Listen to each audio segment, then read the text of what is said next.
Octavia VRS या फिर Octavia RS कह लो। क्या चक्कर है VRS और RS का वो भी बताऊंगा। नमस्कार दोस्तों, मेरा नाम है गगन और स्वागत है आपका आज के इस वीडियो में, जहां पे बात करेंगे एक ऐसी गाड़ी की जो कि फ़िलहाल के लिए भारत में सिर्फ 100 यूनिट आएगी, महंगी आएगी, CBU आएगी, इम्पोर्टेड तरीके से आएगी, जिस पे बेस है 4th जनरेशन ऑक्टाविया। वो अभी अवेलेबल नहीं है, लेकिन आप उसका स्पोर्टियर वर्जन खरीद सकते हो।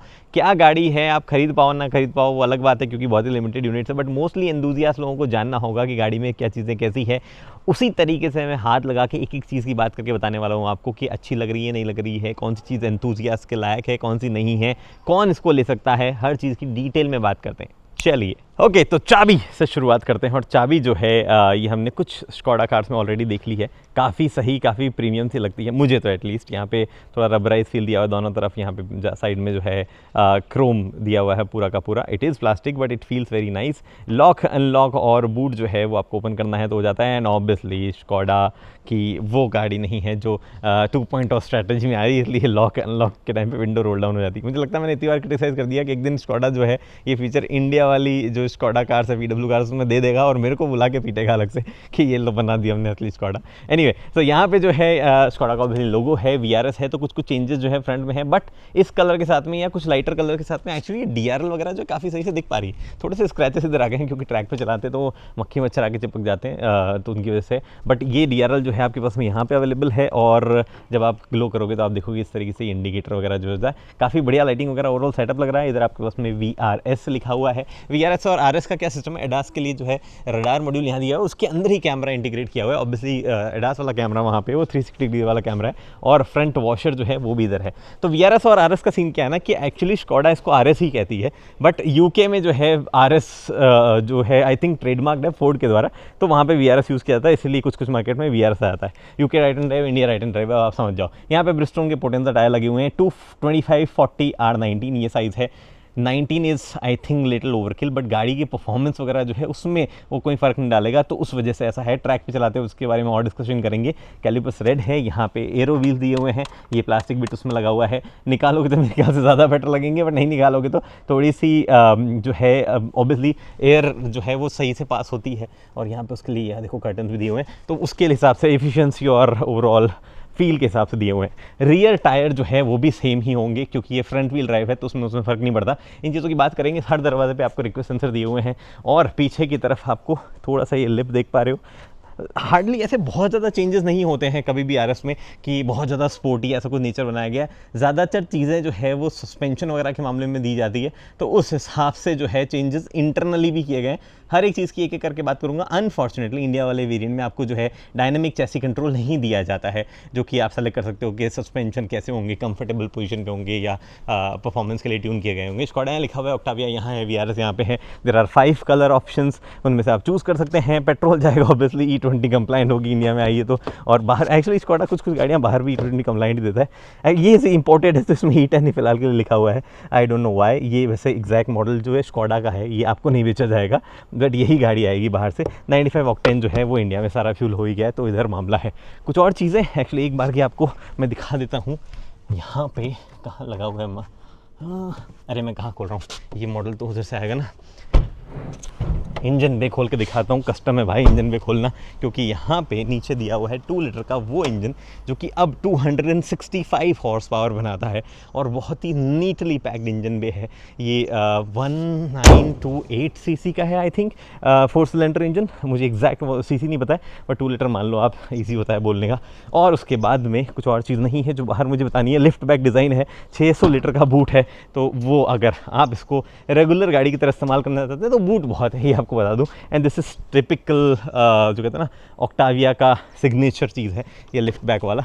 अब मैं चलता हूँ अंदर, और यहाँ पे जो है क्या चीज़ें कैसी दी गई है उसकी हम बात करते हैं, बिकॉज यहाँ पे भी बहुत सारी चीज़ें हैं बात करने लायक जो चेंज की गई है ऑब्वियसली, जो रेगुलर ऑक्टाविया से अलग आती है। जिसमें सबसे पहले तो डैशबोर्ड पे सुएड फिनिश और ये रेड स्टिचिंग, ये स्पोर्टी सीट्स जो आप यहाँ पे देख पा रहे हैं, जिसमें आपको ऊपर लेदर, यहाँ पे ये सुएड फिनिश का इस्तेमाल किया गया है। ये डिज़ाइन कार्बन फाइबर और चेकर के बीच का कहीं कहीं कुछ डिज़ाइन जो है वो यहाँ बीच में दिया है। वेरी नाइस लुकिंग और comfortable seat actually, sports seats के हिसाब से दोनों नाइस लुकिंग और कंफर्टेबल वाला कॉम्बिनेशन कम ही देखने को मिलता है जो कि यहाँ देखने को मिल रहा है। And then there is adjustable thigh support वगैरह, ये सीट भी काफ़ी बढ़िया है। ऑब्वियसली ड्राइवर सीट को तो मल्टीपल एडजस्टमेंट मिलते ही हैं। इधर डोर पैड जो है, एक चीज़ मैं दिखाना भूल गया, स्कोडा है सिंपली क्लेवर रहेगी नो मैटर कितना स्पोर्टी है, कुछ बनाने की कोशिश करो। कुछ चीज़ें जैसे कि अम्ब्रेला यहाँ पे ये रश्मिन का बैग, पीछे भी कई चीज़ें हैं बूट में हुक करने के हिसाब से, वो हर चीज़ यहाँ पे भी दी हुई है। स्टीयरिंग जो है परफोरेटेड लेदर यहाँ पे है और रेड स्टिचिंग VRS यहाँ पे भी लिखा हुआ है। RS जो है वो क्रोम में है तो इसे रिफ्लेक्ट अभी नहीं दिख रहा होगा, अभी दिख रहा होगा, वो एक्चुअली रिफ्लेक्शन आ रहा है उस हिसाब से दिख रहा है। गाड़ी में 10 एयर बैग आते हैं जो कि ऑब्वियसली फ्रंट में सीट में, फिर बीच में, उधर पीछे वाली सीट में, नीचे कर्टन में, नी में, हर जगह एयर बैग दिए हुए हैं। और गाड़ी में फ्रंट आइसोफिक्स सीट्स भी आती है। आई डोंट नो कितने लोगों को इसका सही यूज़ पता होगा, बट फ्रंट आइसोफिक्स सीट आती है। और फ्रंट आइसोफिक्स सीट आएगी तो एयर बैग बंद करने का सिस्टम भी आएगा। यहाँ पे नहीं है तो उस तरफ होगा, यहाँ कहीं पे दिया हुआ एयर बैग बंद हो सकता है, फ्रंट एयर बैग, क्योंकि अगर बच्चे को बैठाना है तो बंद करके बैठाना होता है। एनीवे, इन सब डिटेल्स में नहीं जाता हूँ। जो ओरिएंटेशन है गाड़ी का, जो कि होना चाहिए, ओरिएंटेड होनी चाहिए, ड्राइवर फोकस्ड होनी चाहिए, उस पर हम बात करते हैं। बाकी मटेरियल वगैरह इज़ ऑल गुड, वहाँ पे कुछ ऐसा बहुत ज़्यादा डिस्कस करने लायक चीज़ नहीं है। देखो, सबसे पहले स्टीयरिंग जो है, एक तो प्रोग्रेसिव स्टीयरिंग आता है, मतलब इसके अलग अलग रेशियोज़ है स्टीयरिंग के। थोड़े जब टर्न करने लगते हैं उसके बाद में रेशियो थोड़े से और ज़्यादा डायरेक्ट होने लगते हैं, जो आपका कम घुमाने पर भी ज़्यादा व्हील घूमता है वैसे वाला होता है। It is not variable in terms of कि स्पीड पे डिपेंड करे, वो बस फिक्स रेशियोज़ हैं, बट अलग अलग रेशियोज़, टाइप के रेशियोज़ हैं। तो वो एक चीज़ है। ओवरऑल यहाँ पे पकड़ने में अच्छी फीलिंग है। एडजस्टेबल ये भी है। गाड़ी में 13 इंच की स्क्रीन यहाँ पे है और ये बीच में एक MID भी दी गई है। ऑब्वियसली इसमें मल्टीपल टाइप ऑफ व्यूज़ जो है वो आप रख सकते हो, आपकी जैसी इच्छा है। ये हम और कुछ स्कोडा कार्स में भी देख चुके हैं, इसमें कुछ भी बहुत अलग है या बहुत अतरंगी नहीं है बात करने को, बट जो थीम्स वगैरह आती है उस हिसाब से काफ़ी अच्छी चीज़ें हैं और काफ़ी नीटली लेड आउट इन्फॉर्मेशन भी है। तो वो भी एक बढ़िया चीज़ हो गई है। इस पे फोकस नहीं करके यहाँ आता हूँ, बिकॉज कुछ चीज़ें हैं जो कि यहाँ दी गई है जो कि काम की है। थोड़े से बटन्स की कमी फील होगी। नीचे की तरफ बटन जरूर दिए गए हैं, जैसे कि यहाँ पे काफ़ी सारे बटन हैं, मोस्टली AC और पार्किंग और गाड़ी के मोड्स जो है उससे रिलेटेड चीज़ें दी हुई है। बट उसके बावजूद कुछ चीज़ें हैं जो कि मुझे लगता है बटन जिसके और दिए जाने चाहिए थे। ये सेट बटन दबाओगे तो ये ESC VSC सारे कंट्रोल यहाँ पे आते हैं। मोड वगैरह बटन दबाओगे तो 4 मोड आते हैं, इको, नॉर्मल, स्पोर्ट, इंडिविजुअल। अब ऐसा इंडिविजुअल में ऐसा बहुत ज़्यादा कुछ अलग से सेट नहीं कर पाओगे आप, ठीक है, थोड़ी अलग अलग सेटिंग मिक्स मैच कर सकते हो, बट आपको इन 3 मोड से मोस्टली काम चल जाएंगे। एंड बिकॉज कोई भी डायनेमिक चेसी कंट्रोल नहीं है तो आपको चेसी की अलग से सेटिंग जो है वो नहीं दी जाती है। इंडिविजुअल मोड में भी अगर आप देखोगे तो मैंने ये सेलेक्ट कर लिया, पूरा खोला, और क्या क्या कॉन्फ़िगर कर सकते हो आप, ड्राइविंग डायनेमिक, स्टीयरिंग, ड्राइव और क्रूज कंट्रोल, ये कुछ 4 चीज़ें। बाकी तो जब नॉर्मल चीज़ें मतलब उससे कुछ बहुत ज़्यादा फर्क नहीं पड़ेगा। तो ये एक जो है इंपॉर्टेंट कुछ सेटिंग्स है। एनीवे, कुछ शॉर्टकट्स जो है स्क्रीन के उसकी भी बात कर लेता हूँ, जो कि नॉर्मल आपको जानने होंगे। उसके बाद में फिर से ड्राइवर फोकस चीज़ पे आएंगे। शॉर्टकट नहीं, एक्चुअली ऐप्स की बात करता हूँ। यहाँ से ऐप खोलो आप, एक्चुअली यहाँ से ऐप्स खोलो। ये मोस्टली साउंड रिलेटेड सेटिंग्स वगैरह है।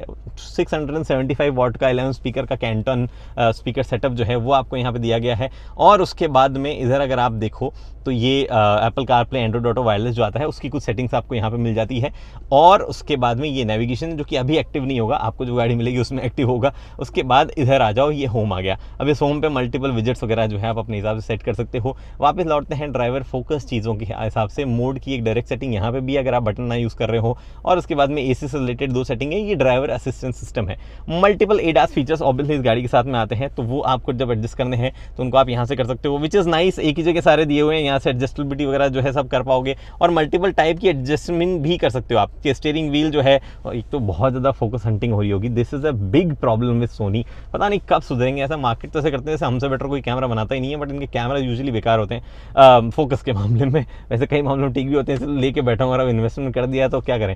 एनीवे, तो यहाँ पे जो है एक्टिव आपको जो है लेन कीप एक्टिव रखना है, या सिर्फ स्टीयरिंग व्हील वाइब्रेशन देना है या नहीं देना है। सिर्फ आपको एक्टिव रख के वार्निंग चाइम चाहिए, वो भी सेटिंग कर सकते हो। There are more setting. ये देखो आप यहाँ पे लाइन चेंज सिस्टम की और सेटिंग भी दी हुई है। और उसके बाद में speed limiter, adaptive cruise control, front assist, emergency breaking, drowsiness वगैरह, इन सब की सेटिंग्स भी यहाँ पे दी हुई है।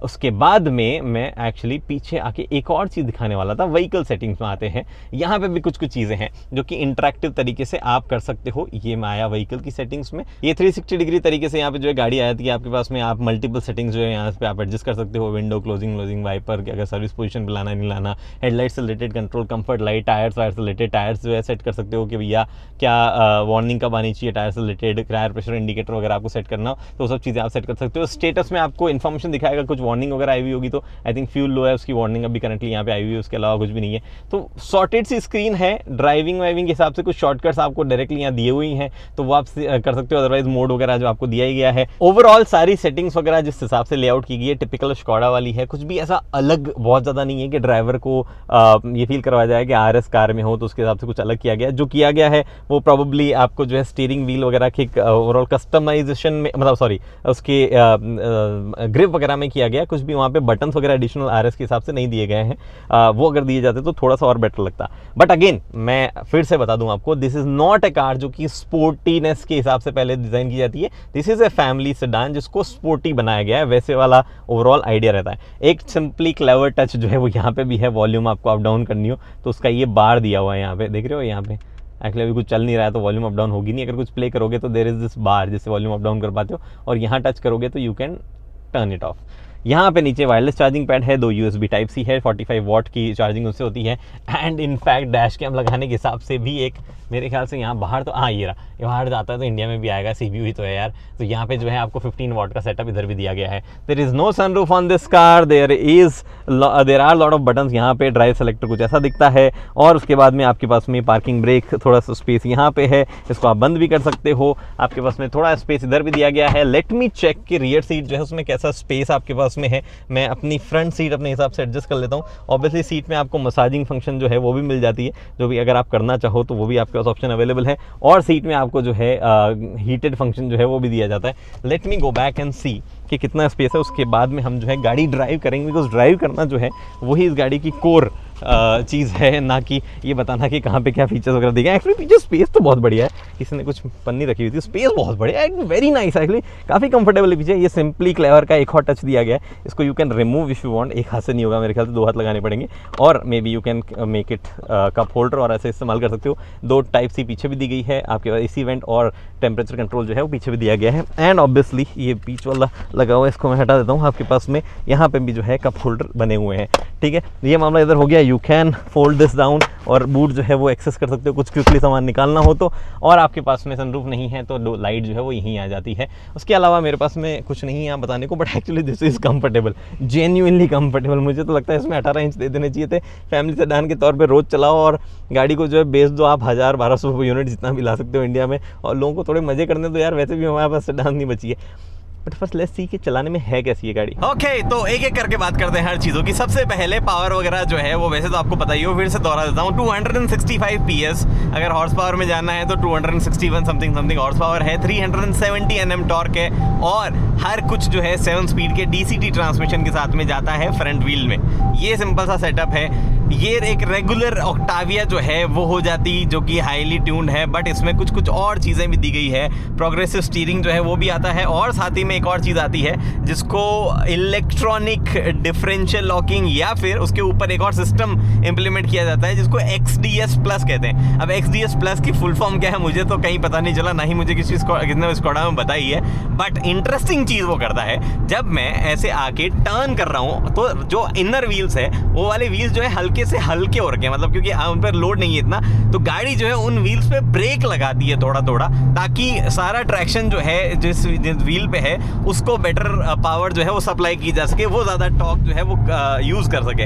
अब ये सिस्टम, ये छोटी मोटी चीज़ें जो है ये ऑक्टाविया को बनाती है, ऑक्टाविया RS, और वो सिस्टम यहाँ पे है। ऑब्वियसली स्टीयरिंग जो है वो थोड़ा सा स्टिफ है, ऑब्वियसली 19 इंचेस के व्हील्स पे जो है गाड़ी जब चलती है तो थोड़ा सा वैसे ही कॉन्फिडेंस ज़्यादा आता है। And on top of everything, जब आप ब्रेक भी कर रहे हो, जिस तरीके के ब्रेक इस्तेमाल किए गए हैं और जिस तरीके के टायर इस्तेमाल किए गए, वो हर एक चीज़ मिल के इसको ऑक्टाविया से थोड़ा सुपीरियर बनाती है। और वही एंजॉयमेंट अभी मैं और ललित गाड़ी में बैठ के ले रहे हैं। हालांकि उतना ज़्यादा मज़ा नहीं आ रहा है। देखो सीन क्या है ना, एक तो मैंने पहली बार ऑक्टाविया ट्रैक पे चलाई है और BIC जिस लेवल का ट्रैक है, आपको अच्छी खासी पावरफुल गाड़ियाँ जो है वो भी थोड़ी सी स्लो और वैसी फील हो सकती है। ऑन टॉप ऑफ एवरीथिंग इस गाड़ी के साथ में समस्या क्या है कि जो DCT है, जिस तरीके से ट्यून किया गया है, सारे ऑलमोस्ट आजकल DSG वैसे ही हो गए हैं, वो थोड़े से लाइट और थोड़े से ईजी ही पिकअप लेते हैं। तो 0 to 100 होगा इस गाड़ी का 6.4 6.5 सेकंड में, बट फील नहीं देता है। ऐसे रोक के मैं लॉन्च वॉन्च भी जब करता हूँ तो फील नहीं आता है 0 to 100 का उतना फास्ट होने का। And on top of everything जो मैं बता रहा था आपको कि गाड़ी जो है आवाज़ सही से नहीं सुनाई देती है, इसमें अंदर ड्राइवर को जो है मज़ा नहीं आता है। तो जो कनेक्शन है वो थोड़ा थोड़ा लॉस्ट हुआ लगता है। पुरानी वाली ऑक्टाविया में जो है वो कनेक्शन बड़ा स्ट्रॉन्ग था कि आवाज़ जो है वो अंदर आया करती थी। हालांकि कई लोग जो ऑब्वियसली लेंगे वो उसको ट्यून करवा के, एग्जॉस्ट वगैरह चेंज करवा के मज़ेदार बना सकते हैं। जो बाकी चीज़ें हैं जो कि अदरवाइज स्टॉक ही सही लग रही है, जिस तरीके से जो चैसी है, जिस तरीके से जो इंजन काम कर रहा है, जो गियर शिफ्ट है, अपार्ट फ्रॉम पिकअप बाकी जो गियर शिफ्ट वगैरह है वो कमाल है, वहाँ पे कोई इशू नहीं है किसी तरीके का। और गाड़ी टॉप स्पीड 200 की जो है वो भी 2-3 बार हमने टच करवा ली, काफ़ी मज़ेदार। इनफैक्ट इतना चलाने के बाद भी ब्रेकिंग और टायर की जो परफॉर्मेंस है गजब लग रही है वो मुझे। और इसमें एक सिस्टम आता है कि सीट बेल्ट जो है वो ऑक्यूपेंट को प्रोटेक्ट करने के लिए टाइट हो जाते हैं, कई और गाड़ियों में भी आता है, हमें डिसेबल कर देना चाहिए था, बार बार सीट बेल्ट से टाइट कर ली थी गाड़ी। एनीवे ब्रेक्स अच्छे हैं, गाड़ी का स्टीयरिंग जो है वो जब सेंटर में होता है तब बड़ा अजीब सा लग रहा है, एटलीस्ट स्लो स्पीड पे अजीब लग रहा है, बट हाई स्पीड पे तो वो भी बहुत बढ़िया हो जा रहा है। और कॉर्नर्स वगैरह पे भी जो है कॉन्फिडेंस बहुत अच्छा है। अब पता नहीं है जो XDS प्लस सिस्टम है वो काम कर रहा है या गाड़ी की ओवरऑल चैसी इतनी ज़बरदस्त है। हालांकि एक चीज़ है, जो बाहर ऑक्टाविया आती है उसमें डायनामिक चैसी कंट्रोल दिया जाता है, जो कि यहाँ पे नहीं आता है। बाहर वाली ऑक्टाविया में if I am not wrong आप जो है लॉन्च करने के टाइम पे RPM को थोड़ा ज़्यादा ऊपर ले जाते हो, जो कि इंडिया वाले वेरिएंट में नहीं हो रहा है। ना तो उसका कोई ऑप्शन मुझे दिखा है, ना ही उसके बारे में कहीं ब्रोशर वगैरह में बात हुई है। तो आई थिंक ये 1-2 फीचर्स जो है वो निकाल लिए गए। क्यों निकाले गए हैं पता नहीं, जब गाड़ी CBU लानी थी, ऐसे स्टॉक ही लानी थी और 19 इंचेस टायर जो है उस पर लानी ही थी, तो इंडिया के हिसाब से जो अडेप्शन यूजुअली ब्रांड्स करते हैं वैसे कुछ हुए दिख नहीं रहे। तो ये परफॉर्मेंस फीचर क्यों काटने थे आई डोंट नो, बट इनको जो है नहीं दिया गया है। I still love the car, जिस तरीके से चल रही है थोड़ा आप मज़ा ले सकते हैं। सिटी वगैरह मतलब जो रेगुलर रोड्स होगी उस पर थोड़ा ज़्यादा फील देगी, यहाँ पे तो ट्रैक वाइड है और उस तरीके का है तो इतनी फील नहीं दे रही है। फ्यूल एफिशिएंसी वगैरह मत पूछना भाई, मैंने नहीं चलाई है बाहर और ना ही उसकी बात कर पाऊँगा, ना ही ये पूछना कि गड्ढों में कैसे चलती है। मुझे लगता है 19 इंचेस टायर के साथ में कोई ढंग की चलेगी, बट ओवरऑल गाड़ी जो है भाई सारी वार्निंग लाइट वगैरह सब कुछ ऑन हो रखी है इसमें, क्योंकि हमने सब डिसेबल करके चला रहे थे। 5 रिपोर्ट आ गई है, 5 इमरजेंसी, ये बंद वो बंद वो बंद, आपने सब बंद कर दिया। जिस तरीके से चला रहे उस तरीके से वो सब। ओ भाई द वे गाड़ी में फ्यूल ही नहीं है ये पता नहीं 5 किलोमीटर की रेंज दिखा रही है यहाँ पे गाड़ी बट ओवरऑल ट्रैक व्रैक और एक्सपीरियंस के हिसाब से तो बढ़िया है। थोड़ा सा साउंड और बेटर होता, थोड़ा सा लॉन्च और बेटर होता तो मज़ा आता, बट बाकी सारी चीज़ें जो है वो सॉर्टेड सी फील हो रही है। सीट भी मुझे लगा था बहुत ज़्यादा से पकड़ के रखती है, उतनी ट्रैक पे नहीं लग पा रही थी। हो सकता है मेरा शरीर थोड़ा छोटा है, इसकी सीट थोड़ी वाइड है उस हिसाब से, but overall things looks nice.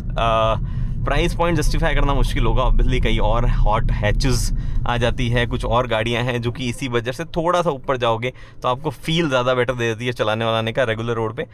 But I believe अगर टायर जो है वो ऑप्शन 18 इंच वाले होते तो आप रोड पे और ज़्यादा एंजॉय कर पाते इसको, विदाउट वरिंग कि मेरे टायर वायर जो है वो ख़राब हो सकते हैं। गाड़ी में से स्मेल ही स्मेल आ रही है भाई साहब। अब कम हो गई, बाहर ज़्यादा आनी चाहिए, अंदर कैसे आई? क्योंकि चलाते टाइम पे इतनी आवाज़ आ नहीं रही थी तो मैं चालू करके हल्की हल्की रंबल जो है उसके साथ में उसको बैकग्राउंड म्यूज़िक बना के जो है आपको कंक्लूजन देता हूँ। देखो सीन ये है कि लिमिटेड यूनिट्स है ऑब्वियसली, जो लोगों को बहुत ज़्यादा एंथुसियास्ट लोग हैं जिनको चाहिए ही चाहिए अपने गराज में एक स्कोडा ऑक्टाविया VRS, वो लोग लेंगे और उनके लिए ये माइंड नहीं करता कि गाड़ी जो है वो थोड़ी सी कम नॉइज़ या वो कनेक्शन दे रही है, या उनके लिए माइंड नहीं करता कि ये गाड़ी इतनी ओवर प्राइस है इंडिया में, या उनके लिए माइंड नहीं करता कि गाड़ी जो है वो ऐसे टायर्स पे जो कि थोड़ी बहुत प्रॉब्लम हो दे सके। उनके लिए माइंड करता है कि उनके पास में एक ऐसी गाड़ी है जो कि थोड़ी लिमिटेड है और जिसको पैन इंडिया जो भी लोग गाड़ियों को थोड़ा बहुत समझते हैं उनको पता है कि ये मज़ेदार गाड़ी है चलाने के हिसाब से। Same was the case with Polo GTI, same is the case with some other cars. मैं कहने को बोल सकता था पोलो GTI का मैंने वीडियो नहीं किया, फोक्सवैगन ने थोड़ा सा ब्लॉक कर रखा है हमें, ये दर्द जो है कभी कभार मैं छुपा नहीं पाता हूँ। बट वो GTI के वीडियो में कहने को मैं ये कह सकता था कि it is very close to Mini Cooper, जो कि चलाने में ज़्यादा मज़ा आ सकता है और आपको ज़्यादा रोड पर दिखती है, बट कलेक्टर्स आइटम नहीं बन पाएगा बिकॉज वो अवेलेबल है हर जगह और थोड़ी सी उसकी इमेज हो गई है ऐसा फेमिनिन टाइप की, जबकि केस नहीं है ऐसा। It is very stiff, very masculine in terms of driving behaviour. But collectors item यहाँ पे है, बढ़िया कलर चूज़ करना, और कभी आप खरीद लो तो मुझे बताना, मैं आपके घर आके कभी कभी ड्राइव करके जाना चाहूँगा। फिलहाल इस वीडियो में इतना ही। वोट करता, वीडियो पसंद है अपना लाइक शेयर सब्सक्राइब आप कर सकते हैं। अगले दोस्तों हेलमेट पहनिए, सीट बेल्ट पहनिए, सुरक्षित चलिए। धन्यवाद।